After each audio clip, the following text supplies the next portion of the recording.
E hoje eu vim apresentar aqui sobre parte das vozes verbais, que no caso seriam as vozes passivas.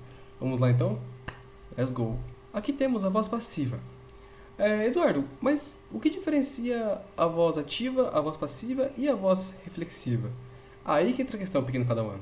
A questão é, a voz ativa, ela, como já sabemos, né, ela pratica a ação. Então, por exemplo, o Eduardo fez as atividades. Essa é uma voz passiva, porque o Eduardo ele acaba praticando a ação. Certo? Perfeito. E a voz reflexiva, como vocês já sabem, é um verbo que ele tanto faz e tanto recebe. Ou ele tanto pratica ou tanto recebe a ação. Que no caso, por exemplo, seria Eduardo está penteando seu cabelo. Porém, o diferencial da voz passiva é que o sujeito acaba sofrendo a ação. Por exemplo, é, o, o aluno fez o exercício. Isso seria, na verdade, da voz ativa, porque o aluno está fazendo a ação. Porém, se fosse ao contrário, se invertermos, o exercício foi feito pelo aluno, aí sim seria uma voz passiva, porque agora o sujeito, que seria o aluno, está sofrendo a ação de ser feito o exercício. Beleza, perfeito. Porém, tem mais uma coisa aí que deve ser citada. É que a voz passiva, ela tem duas outras regras, que no caso seria a voz passiva analítica e a voz passiva sintética. A analítica ela é sempre formada por um verbo auxiliar, ser ou estar, mais o particípio, né? E o que seria isso?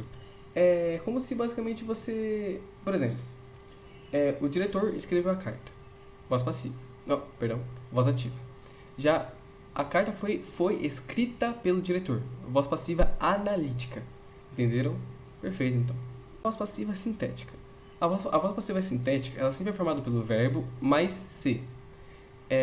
Por exemplo, como aí já tem, né? Vende-se casas, como casas são vendidas, é, vendem-se frutas, ou até mesmo encontra-se pessoas para trabalho. Então ele sempre vai vir do verbo mais o se, que seria o conectivo. Muito obrigado, até a próxima. Hoje eu vou falar da voz ativa. A voz ativa é quando o sujeito pratica a ação.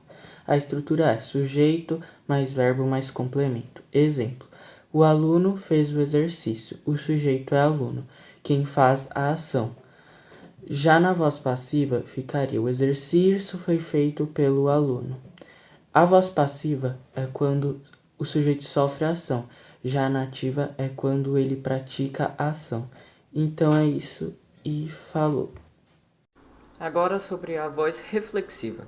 Aqui a regra acaba sendo um pouco mais simples. O sujeito faz e recebe a ação ao mesmo tempo. Como vemos nos slides, temos o sujeito mais o verbo mais um pronome reflexivo, que pode ser me, te, se, nós ou vos. No nosso exemplo em azul temos ele se machucou, que como podemos ver, a ação que ele mesmo praticou volta diretamente para ele. E para completar, temos a reflexiva recíproca, que diferente da anterior, aplica sobre um ou mais sujeitos. Aqui, um sujeito ele aplica a ação e o outro acaba recebendo ou vice-versa. Como vemos no exemplo, eles se abraçaram, foi um ao outro. Ou seja, um praticou o ato de abraçar o outro e o outro acabou recebendo essa ação de forma recíproca, onde acabou gerando o nome dessa regra.